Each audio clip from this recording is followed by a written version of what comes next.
एक छोटे से गांव में जहां हर कोई एक दूसरे को जानता था, वहां राधा नाम की एक लड़की रहती थी। राधा बहुत ही चंचल और खुशमिजाज थी। उसकी मुस्कान से पूरा गांव रोशन हो जाता था। एक दिन जब राधा अपने खेतों में काम कर रही थी, अचानक से आसमान में काले बादल छा गए। ऐसा लग रहा था जैसे बारिश होने वाली है, लेकिन यह तो बिन मौसम की बरसात थी, क्योंकि गांव में इस समय कभी बारिश नहीं होती थी।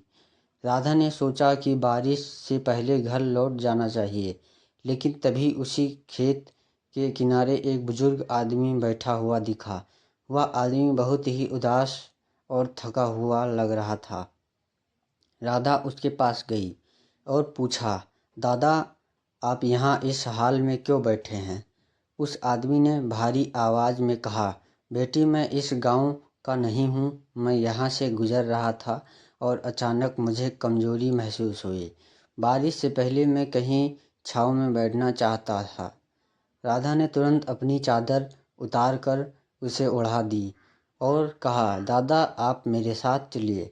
मैं आपको अपने घर ले चलती हूँ। वहाँ आप आराम कर सकते हैं। राधा ने उस बुजुर्ग आदमी को सहारा देकर अपने घर ले आई। घर पहुँचते ही राधा ने अपनी माँ से कहा, माँ, ये दादा रास्ते में मिल गए थे और इन्हें हमारी मदद की ज़रूरत थी। उसकी माँ ने तुरंत दादा को अंदर बुलाया और आराम करने के लिए एक कोना दे दिया। रात में अचानक से ज़ोरदार बारिश शुरू हो गई। गांव के लोग आश्चर्यचकित थे कि बिन मौसम की ये बारिश कैसे हो रही है।